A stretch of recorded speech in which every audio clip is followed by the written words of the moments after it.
Well, I want to say welcome to all of you who are out at Northgate today. Hey, how you guys doing?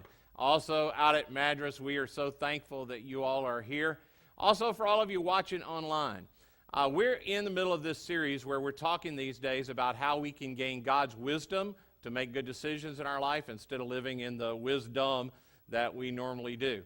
And this is a really important topic because we live in the land of decisions. I didn't know this, and it blew me away when I heard it. Maybe it will you too, that the average supermarket has more than 36,000 products that they're trying to get us to buy. That is a wide variety of choices they want me to make. If you go to Starbucks, I'm told, you can order a cup of coffee 19,000 different ways. And then you come to a product sort of like, toothpaste. It would seem that if you narrowed your choices down to a brand and you say, hey, I'm not going to buy anything but just Crest, that would narrow your choices down. But Crest has 36 different kinds of toothpaste. That's more choices in toothpaste than you have in teeth, particularly like if you're from South Carolina. I know you thought I was saying Alabama. It works for them too. Anyway, we have all kinds of choices, and the kind of choices I just mentioned, all those, they really aren't that tough, and it doesn't take that much wisdom to make them right. They just sort of happen. But there are other choices that require a lot of wisdom to get them right, particularly the kind of choices that surround the topic that you just saw in the video you watched that deal with anger. In fact, a philosopher from Greece over 2,000 years ago, a guy named Aristotle, said this. He said, anyone can become angry. That's easy. But to be angry with the right person, to the right degree, at the right time, for the right purpose, in the right way, that requires wisdom. In our society, we live in like a culture, the culture that you and I have helped create. It's like an example of our wisdom when it comes to how to handle anger. These stats are a little bit old, but the number one cause of emergency room visits for women in our culture is domestic violence, mismanaged anger in the home. I also was really shocked to find out that every year in our country, more than 1,500 injuries or deaths are caused by people from road rage. 1,500 people every year injured or killed because of mismanaged anger on our highways. And it's not just violence that I could talk about that indicates our culture does bad in this. Think about all mismanaged anger, how it plays a role in almost every divorce. And it's not just divorces. Think about the amount of marriages that stay together. Legally, they're still together. But mismanaged anger really causes a death in the relationship. And it's not just even marriages. Think about how parents who are angry mismanage their anger, and they wound their children, and then the children grow up and they become angry at their parents, and then they mismanage anger. In fact, a survey was done not too long ago that was asked children in elementary school, if there's anything that you could change about your mom, what would you want to change? And the number one answer overwhelmingly was, I wish my mom didn't yell so much. 96% of kids said that was what they wished they could change about their mother, that I wish she didn't just yell so much. Mismanaged anger is a thing that all of us struggle with to one degree or another. And the good news for us is that the Bible, and particularly the book of Proverbs, has a lot to say about how to manage our anger. There is a lot of wisdom in this area. And what I want to do is I want to try as hard as I can to be as practical as I can. And I have mismanaged anger in my life for a long time. I have worked on this. I want to give you today what the Bible would have to say on this thing of anger and make it as practical and clear as I can. And I want to start by giving you a statement out of this book that we've been studying, the book of Proverbs. This whole series has come out of the book of Proverbs. A lot of us are reading it together through this series. Here's one proverb that Solomon, one of the wisest men who ever lived, wrote about this. In Proverbs 16, verse 32, he says, better a patient man than a warrior, a man who controls his temper than one who takes a city. Solomon says, you want to think about who's really heroic, so you take a trained military guy, trained military commando, we'll say in our age, a guy who really has a lot of courage that could go and take a city all by himself. You put him on one side, and you take a person who's worked on the hard work of learning to control their temper on the other side, and the real hero between those two is the person that's learned to manage anger well. That's heroic. So today, I want to talk to you about this thing of being a true hero in your home, in your world, in your relationships when it comes to managing anger. And to make it as practical as I can, I want to start by getting one thing clear, because I know, at least for me, I misunderstood this for years, and I want to just say it as clearly as I can so that other people who might have misunderstood this don't miss this. First, I want you to know, anger itself is not a sin. Anger is simply physical and mental stimulation. When you get angry, your blood pressure naturally goes up and your pulse begins to pound. It's just your body preparing for action. Anger is a form of bodily power. It's a form of energy that's been naturally given to us. And I want to be clear on this. It's a good thing that you and I have been made by a good God with the ability to get angry. Some of you grew up in homes where people pretended that they never really got angry, that they never really experienced anger. Some of you grew up in homes where people just stuffed it, or they didn't act like anything really ever bothered them. They avoided talking about the things that they're angry with. Some of you grew up in a place where you thought that if you ever experienced anger, that it meant you were weak and that you were wrong and that you were sinful and that somehow all of that was a bad thing that you had. So let me be real clear on this. It is good that you have the capacity to get angry. It's a part of what it means to live with passion in life. It's the same kind of emotion, but you need to know this. While it's okay that you experience anger, most of what the Bible has to say about anger would fit under the category of warning. Not warning that you feel it, but warning with how you deal with it. I had a very good counselor, a friend of mine, who years ago was talking to me about this, and he gave me an illustration that I've never forgotten to understand how anger works and how the proper usage of it. He said, anger is like a smoke detector. Smoke detectors are very good to have around your house, and when one of them goes off, it's a good thing that it's there, and it's there to give you, to cause you to do something. When a smoke alarm goes off in your home, it's an indication there's some action that needed to take place. Maybe you actually have a fire in your house and you need to get out, or you need to go and get an extinguisher to put the fire out. But maybe when the smoke alarm goes off, it means that there's something wrong with the alarm. Maybe the batteries are running low, or maybe the alarm itself is defective. Either way, it means that you should take some action. The idea of having a smoke alarm in your house is not that you would just have alarms going off all the time. When there's an alarm, it means that you should do something. Anger is the exact same way. We experience anger to tell us that something is not right, that something needs to have some action taken, that I need to move to take some action. Anger exists so that I will be motivated in my body to do something about what is not right. But that's not easy to do in the right way. So today I want to talk with you about how to manage anger and to do it well. And I want to give you 5 steps that these are classic steps when it comes to dealing with anger. And people who manage them well, you can actually learn to be a hero in your home, in your relationships.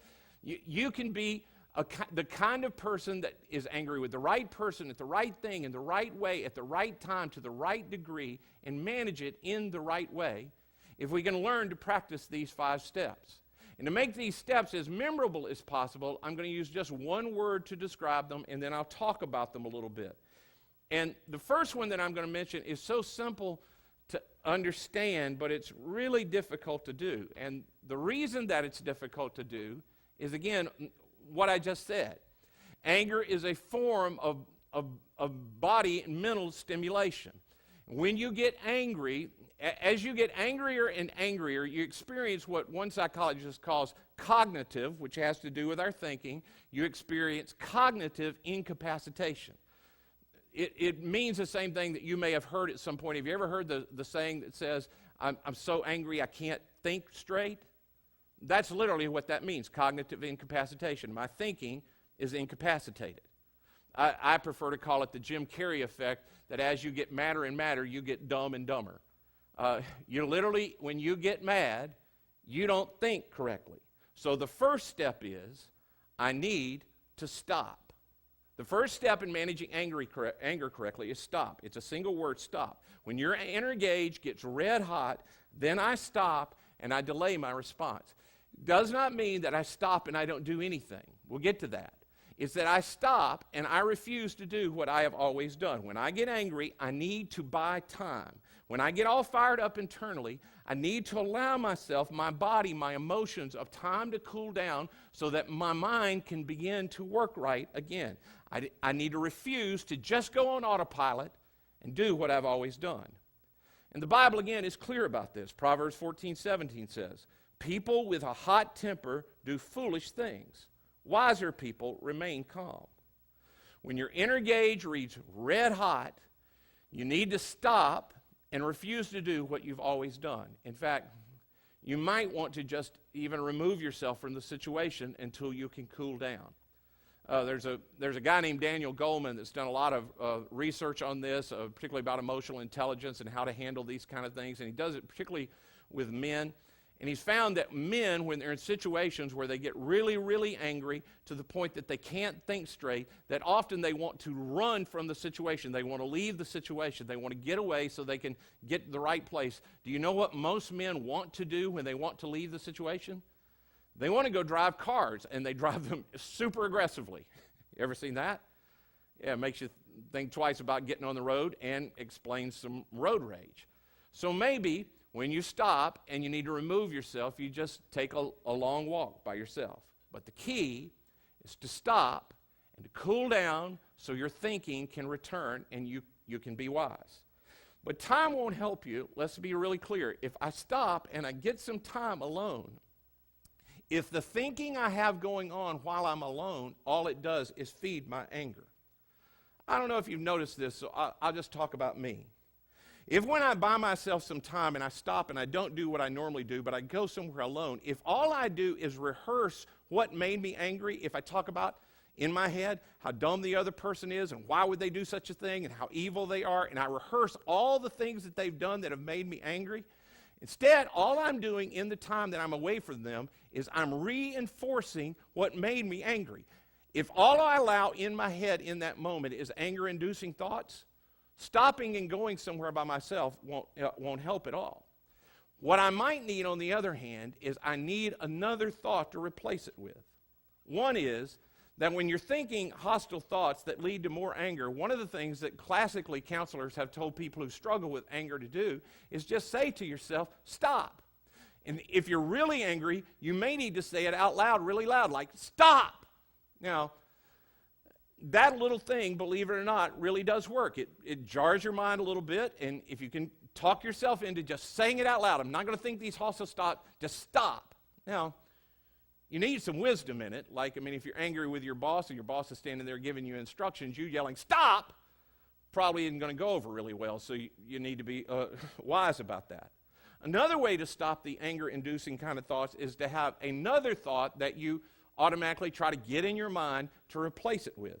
For instance, one of the aspects of anger, again, maybe you haven't noticed this about yourself, but I've seen it in myself and in others, is that when you get angry, you do get dumb and dumber as you get angry and more angry. But you begin to think that you're absolutely right. Even though your mind's not working right, you begin to think I'm absolutely right and the other person's absolutely wrong. And so a thought that you need to begin to work into your diet to put in your mind to think is, I could be wrong. I could be wrong. What I'm thinking about this situation, I could be wrong. And just to make sure that you get that thought into your mind, because those are not words most of us say very easily, I want us to just practice them, saying them out loud together, because some of you haven't said these for many, many years. I want us just to all say out loud together, I could be wrong. So, okay, let's all together, let's say it out loud, Madras and Northgate, everybody let's join in. I could be wrong. Now, I could be wrong, and maybe this didn't happen, but it happens a lot of times when people say that for the first time, particularly since I'm talking to you about managing anger. It doesn't help if you say, I could be wrong, and you're mad about it, like, I could be wrong. So this time I want you to practice it, and I want you to practice it with a smile on your face, a little bit lighter. So let's all smile, and let's say, I could be wrong. I could be wrong. Those three words really do, if you'll put them in your head, in the minute that you get angry, you'll stop and you'll replace the angry-producing thoughts in your mind, and you'll say, even if you have to say it out loud, I could be wrong. it really does begin to change, and you buy yourself some time till you can get to the point to work on this. So I'll give you some homework this week. This week, you're going to have opportunities where you're angry or upset about something. I want you to practice at least twice every day saying those words. I could be wrong. Little homework. I could be wrong. And you shouldn't go home and say, Ed could be wrong. You say, I could be wrong.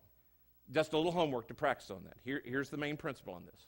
When anger begins to rise in me and I feel myself getting madder and madder, I refuse to do what I have always done. I refuse to do what I have done that has not worked in the past. Now, some of you, classically people think the ones of us that struggle with anger are those of us that we get angry and we just explode. But there are others that you have a normal reaction to. When you get angry, you don't explode, but you have a default setting. You withdraw, or you get really silent, or you pout, or you get really super nice to everybody to prove that you're way smarter and better than everybody else, and you don't need to be angry at other people. So the idea here is not to handle anger the way you always handled it. You stop, and you refuse to do what you have always done. You buy yourself time to make another decision. Resolve that I'm not going to do what I used to do. Secondly, after I've stopped, then I ask. And here's what you need to ask. You need to ask two questions. These are questions that people who are really good at managing anger sort of do intuitively.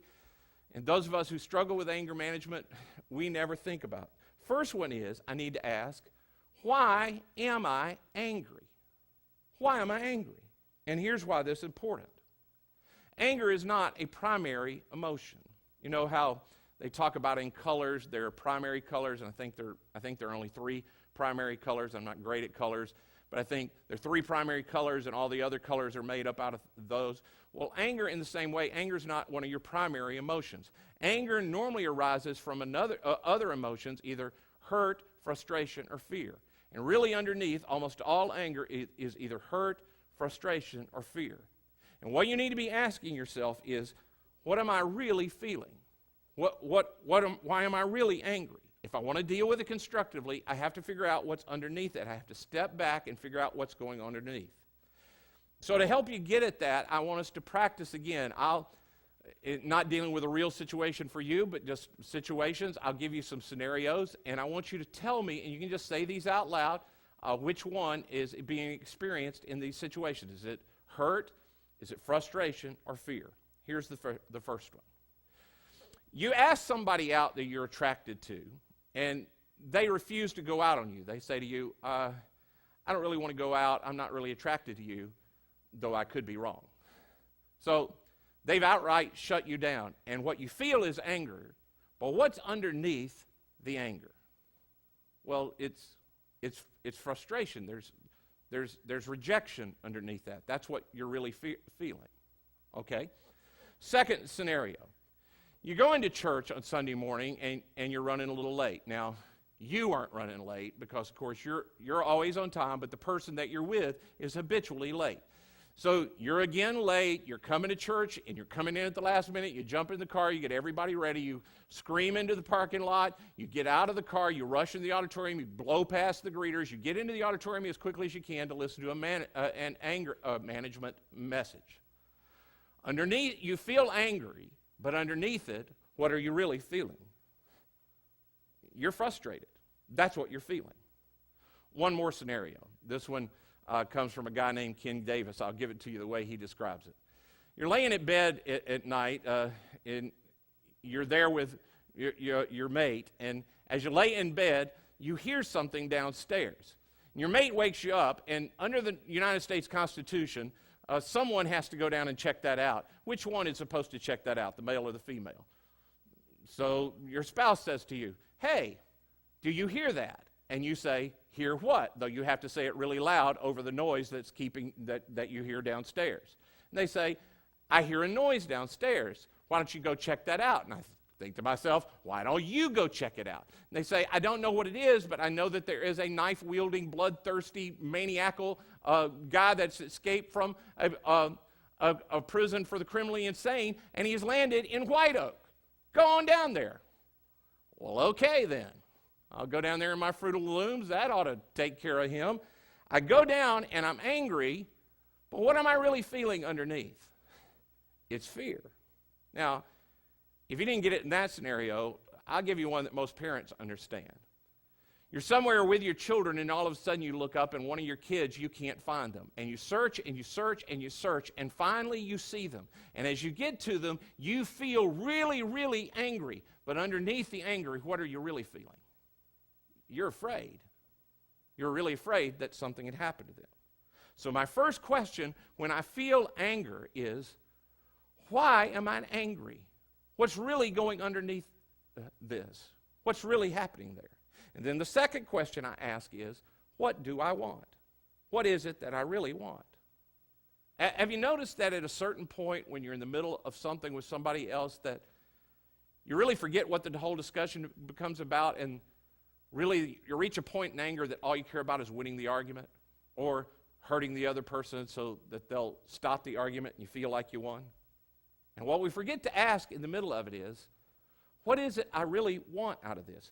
What am I feeling? What's really going on here? Why am I angry? And what is it really want? I'm frustrated. I'm hurt. I'm afraid.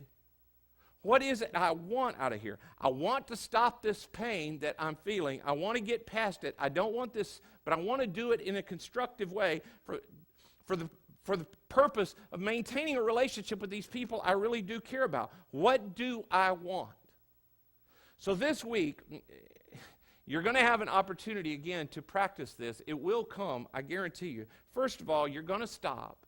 You're going to refuse to do what you've always done, and then you're going to ask, why am I really angry? And what do I really want? And then the third step after you've done that is you're going to listen. Their third step has to do with learning to empathize with the other person. It has to do with the commitment that I need to understand what's going on with them. After you've asked yourself, why am I angry and what do I want, then you need to put yourself in the place of the other person. Because more often than not, anger involves another person.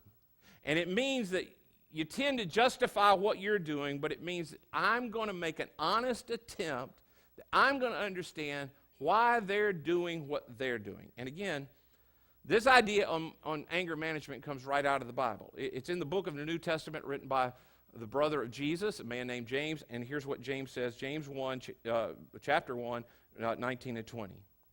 You must understand this, my beloved.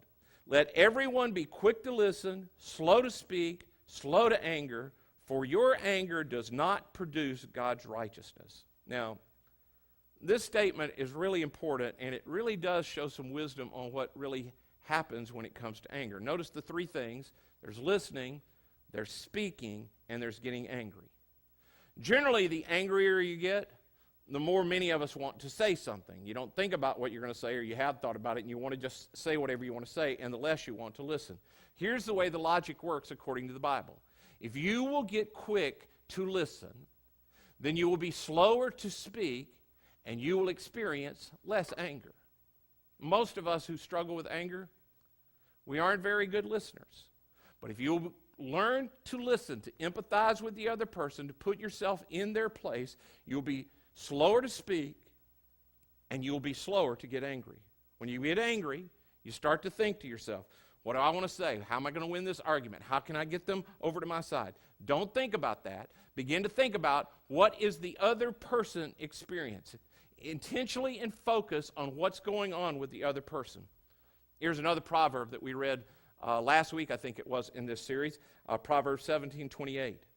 Even fools seem smart when they keep their mouth shut. Even a fool seems smart when he decides that he'll listen instead of talk. Okay? So first we stop, then we stop, then we ask, why am I angry? What do I want? And then we listen, and then finally, next, you rethink. And this is huge. And I want to really make sure that you get this, because this is the part that involves a little something that we don't normally do. We often think that anger management is simply this. Once I've gotten angry and I'm all fired up, then I need to be careful about how I express my anger. And I need to get myself time to cool down. And that's really important. Once you're angry, you need to be really careful about how you express that anger. But there's far more powerful things that you need to deal with other than what happens once you're angry. You need to deal with what happens before you're angry. There's certain kind of thoughts that most of us that struggle with anger tend to think, and they are anger-producing kinds of thoughts. Most people who struggle with anger management are people who have cynical kinds of thoughts about the other people in the world around them. So, if we want to be really champions at anger management, I have to become aware of the thoughts that I am thinking about other people that are leading to anger in my life. Because my thoughts lead to my feelings, and those feelings generally push me to action. I need to begin with, what was I thinking? I'll give you scenarios for all of you who are right in the middle of parenting, because often in parenting you wind up, as we talked about earlier, yelling at your kids, and you don't really want that, and your kids don't really want that. You want it to be a different kind of environment. And I want to show you how your thoughts wind up leading to certain kinds of actions. For instance, it's at night, it's past your children's bedtime. You've already put them in bed, and you're sitting downstairs. And all of a sudden, you notice that your son, your 4-year-old son, is creeping down the stairs at night. But this particular night, you're calm. It's been a great day. You're particularly calm. You have all the time in the world, and as you notice him coming down, you have this thought in your mind. Just a few more precious moments to experience this kind of childlike wonderment with my son. What a brave young man he is to wander down those stairs and explore the night like he is. He's so much like his dad.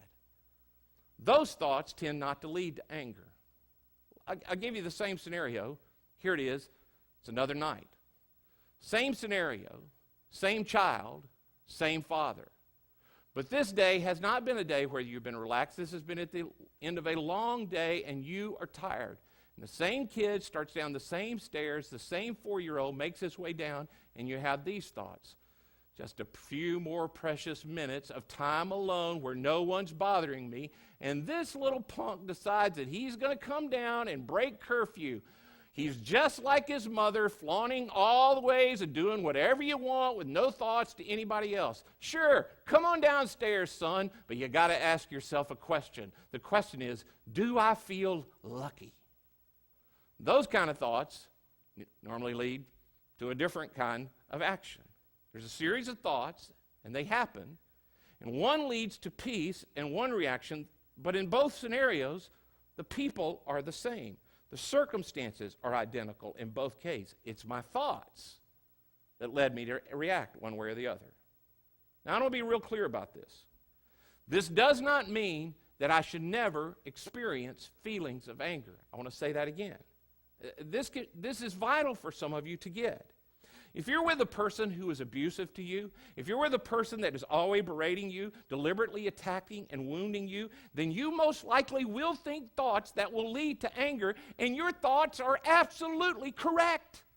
They're the kinds of thoughts that you ought to have in that kind of situation. Sometimes you think thoughts that lead to anger because you're the victim of what's going on, or someone else that you're meant to protect is the victim. And you feel thoughts of anger, and those thoughts are absolutely on track. You still have to decide how to handle that anger correctly. You still need to stop. You need to ask. You need to rethink what you're about to do, and sometimes it's the right thing. But often, very often, the thoughts that lead to anger in me are not the thoughts that I ought to be thinking.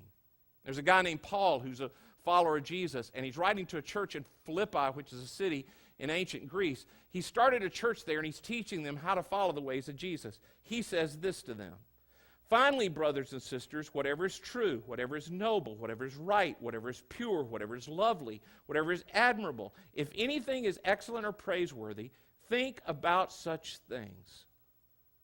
So just for a moment, scroll through the last few days of your life. Anybody entertain any thoughts that weren't pure and holy? Anybody have any thoughts that if we display them out loud right on the screen where you're sitting right now, that they wouldn't be admirable to anybody else? Well, those kind of thoughts lead to certain kind of actions and certain kind of feelings. That's why Paul says you should guard what you think. You should think about what is truly worthwhile and worthy of praise. And the reason why is because your thoughts lead to feelings, and those lead you to action. And sometimes we're thinking cynical thoughts about the people in our life that are not true, but they are producing anger in us. So I first stop. I delay response. I refuse to do what I have always done. I ask, why am I angry? What do I really want? And then, after I've done that, I listen. I try to understand where the other person is, and then I rethink what I'm thinking. In the book of Proverbs, it says, as a person thinks in his heart, so is he. That's the kind of person he or she will be, as a person thinks in their heart. So I stop, I ask, I listen, I rethink, and then the final thing I do is, the fifth step is I go. Once I have done all the previous things, the idea here is that I take appropriate action. When I've done all the other four steps, I come to this one and I take the appropriate action. And I just want to say again, anger is bodily preparation to take action. When you've dealt with anger appropriately, it doesn't mean that you take no action. It means you take the right action. Ephesians 4:26, Paul says, be angry, but do not sin. Do not let the sun go down on your anger. After you've stopped and you don't do what you always would have done, you've cooled down. After you've asked yourself, what am I really feeling? What do I really want? After I've tried to empathize with the other person and I've listened to what they're trying to say. After I've rethought to figure out, are my thoughts appropriate? Have I been cynical about the other person in this?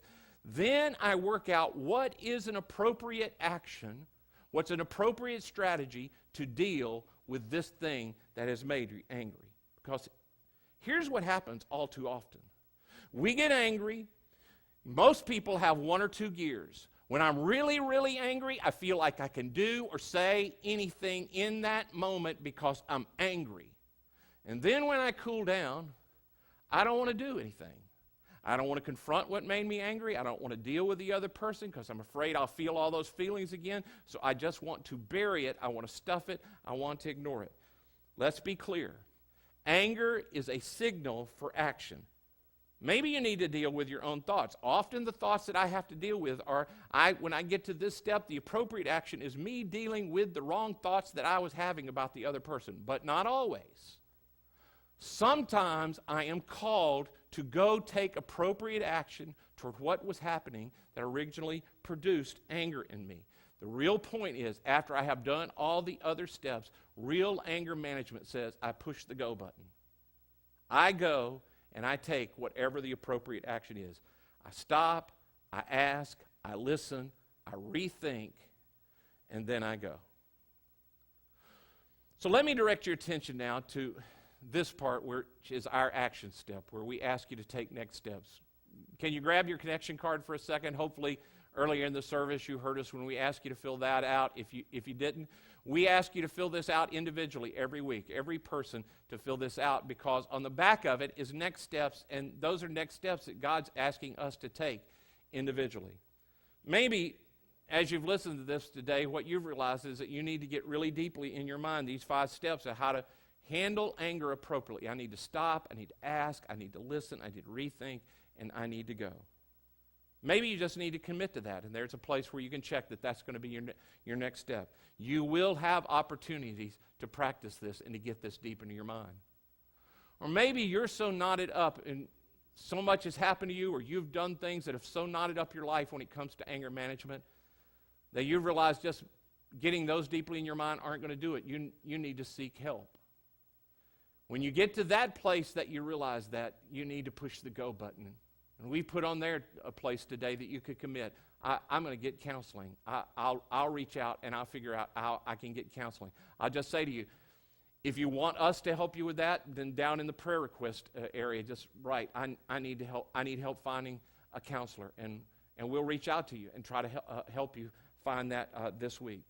I'd say to you, if you're a guest here today and it's a little uncomfortable for you to fill out this card, I understand that. All we ask is you fill out as much as you're comfortable with. We'd really like to know that you came. We don't believe you're here by accident. We don't believe you joined in with us on this by accident today, that there's something God wants you to say, to join in with, and we want to do our part with that. So if you're comfortable with it, fill out as much information as you're comfortable doing. Fold that card in half and place in the offering that's going to come by in just a moment.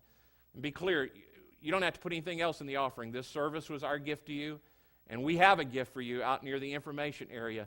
It's a book that explains the whole story of the Bible, and we'd love for you to pick that up. We think it'll be a help in your spiritual life. We're honored that you came to be a part of it. But I hope all of you will take a next step, and in just a moment, you'll turn in those cards. We really do pray over them and pray for you. This week, every single one of us is going to have an opportunity that we'll have chances to practice anger management. And when they start to come, first you need to stop and just refuse to do what you've always done that has not been working. Just stop. And then you ask yourself, what is really underneath my anger? What do I really want?